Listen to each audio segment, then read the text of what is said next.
bagi kebang makok tharong wajak tonggo kawole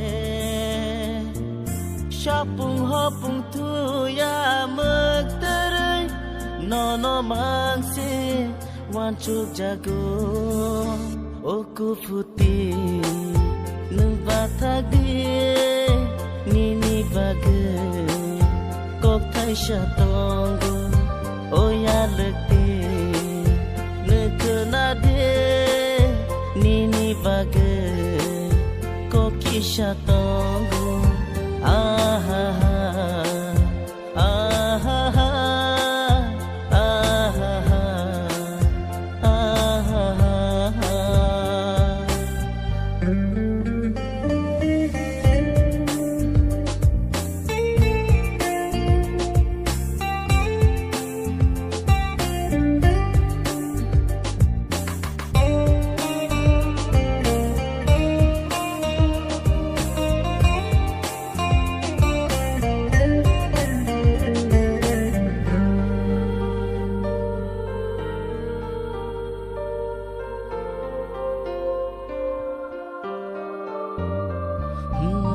Kisah upile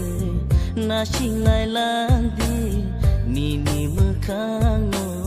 hoye ta thandi obkashikla banana mano nayo nukisha khawo jongai nai na ba